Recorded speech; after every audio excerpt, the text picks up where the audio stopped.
This is a video to explain how to utilize Church Center on your computer. You can do this on a Mac or a PC. This particular computer is a MacBook, but it works just as well on a PC. It may look just slightly different, but it will function the same once you get into your internet browser. For this video purpose, I am using Firefox, but any internet browser will work just fine. So if you will open your internet browser, you can follow me along. In this case, I have Firefox open, and it is open to our church website, centerforkbaptist.org. In order to get into Church Center, however, we're going to need to type in centerforkbaptist.churchcenter.com. So we'll type that in now.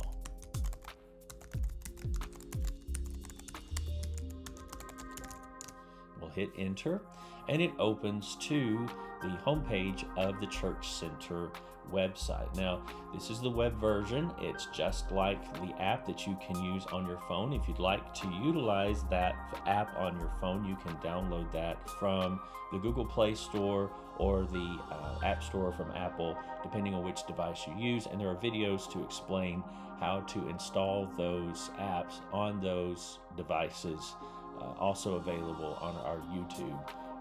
So you can check that out. This, however, is how to use it on the computer. So we will continue on with the login. We'll click login.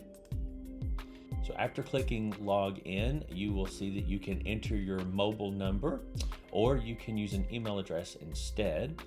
We will click that because I'm going to utilize a fake profile that we set up for John T. Baptist, and we set him up an email so that we can show you this demonstration, and that is jtbaptist at centerforkbaptist.org. We'll click next, and it will send a code to JT Baptist's email. I have that set up. So when that code arrives, it might take it just a moment.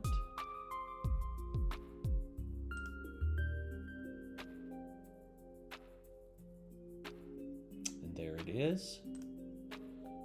We will highlight and copy that.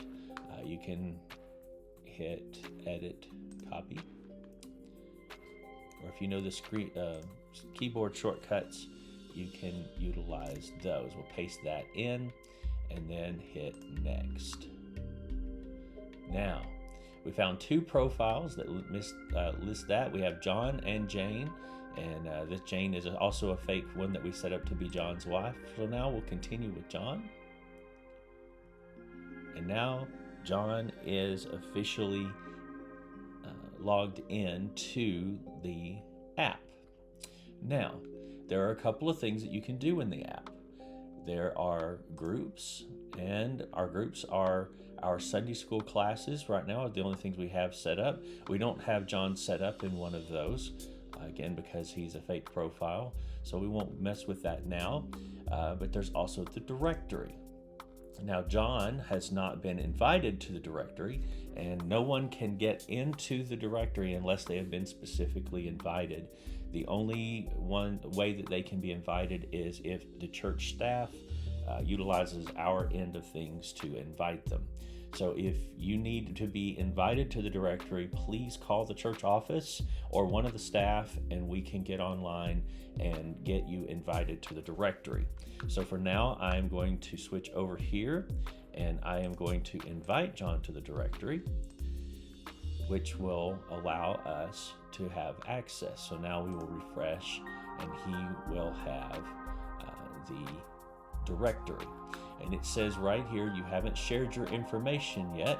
So once you're invited to the directory and you get to this screen, you need to click share it now so that we can see your information in the directory. You have total control over what's in the directory, but remember, this is private. No one can get into it unless they've been invited by the staff. And the only ones we will invite are church members or those who are in the membership process that are preparing to become members of the church and that have been attending for some time and have started that process. But once you're in, we'll pretend that this is John here, and he can click, or you can click on all of your information, and this is, you'll see all just information that would normally be in a church directory. We can also see his household, and since he is in here, he can go ahead and click and share for his wife. And so we will share all of that information so that other church members can have access to this. Note that birthdays are included, but it does not include the year. Anniversary is included, but it does not include the year.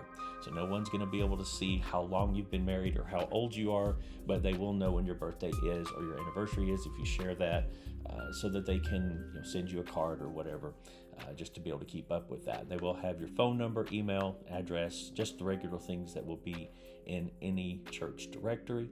Once you have clicked on all the things to share, you can click Join Directory. And now the Baptist household, both John and Jane, are in the directory. And when we go to directory, we can type in John Baptist. And we'll see John is there, both John and Jane. You can click on them and it brings up John. We can click on the household and there they are, John and Jane Baptist.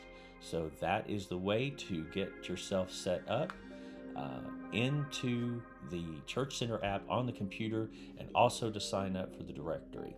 If you have any questions about this or you need help with anything, please don't hesitate to call the church office or one of the church staff. We'll be glad to help you get things set up to make sure that you have access.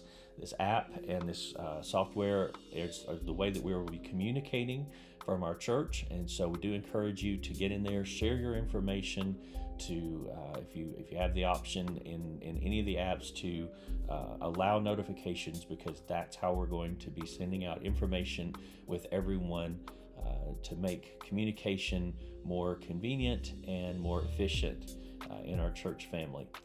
Thank you for watching this video. If you have any questions, please don't hesitate to call.